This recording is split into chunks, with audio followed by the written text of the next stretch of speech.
I think we can all agree that starting a new workout routine or implementing a new diet can be a daunting task. We're trying to change the way we live our life. We're trying to break out of an old rut and build a new world based off a vision we have for our future selves. In this video, I want to help you simplify the process and address some of the struggles that you might run into. I will do this by covering some key habit change concepts so you can finally level up your life and solidify your habits.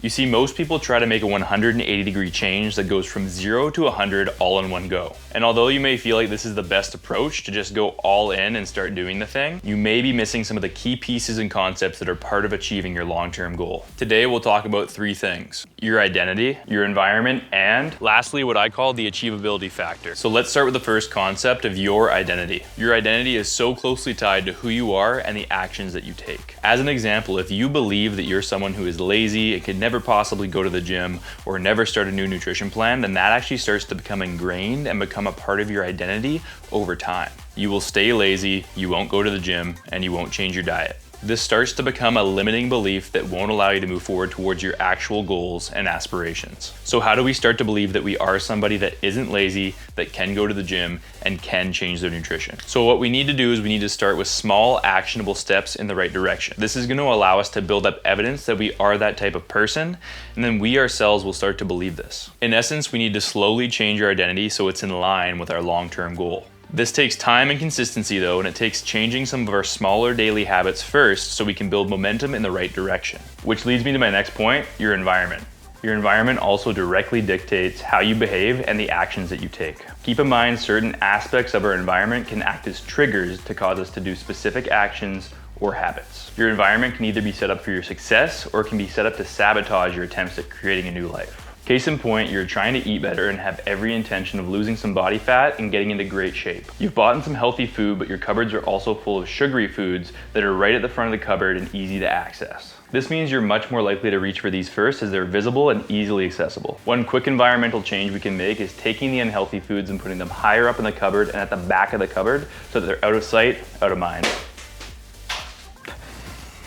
You could then put the healthy food somewhere easy to reach, like at the front of the fridge, so that it's the first thing you see, it's easily accessible, and hopefully it's the first thing that you reach for. And this doesn't mean you can't have unhealthy foods in the house, it just creates a new barrier between you and getting the foods, so hopefully it gets you to think a little bit more before you perform the action. Essentially, you want to make it harder to perform the bad habits and easier to perform the good habits. This is just one small example of how our environment dictates our actions. There are also things like negative people, cell phones, television, and more that affect our environment and our daily decisions. I would encourage you to take a look at your environment today and see what small changes you could potentially make that are more in line with your long-term goals. Lastly, let's talk about the achievability factor. We want to build momentum for ourselves by performing manageable and achievable tasks. Once we can achieve these smaller tasks on a regular basis, we can build on them.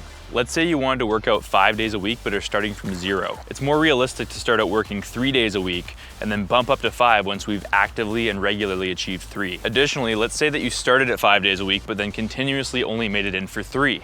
You'd feel like you're failing, even though we're training 3 more days a week than we were before. So when we break that bigger goal down into bite-sized pieces, those smaller pieces initially have a higher achievability factor than the bigger long-term goal. Our objective over time is to get to a point where the achievability factor for the big goal is also very high. So we could go from 3 days a week to 4 days a week, and then from 4 days a week to 5 days a week, and it's much more conceivable to jump from 4 to 5 than it is from 0 to 5. So to quickly recap, we need to try to A, identify as somebody that does the desired habits and has obtained the desired outcome. B, set up our environment in a way that's conducive to our success. And C, use the achievability factor to make sure that steps we take are manageable and impactful.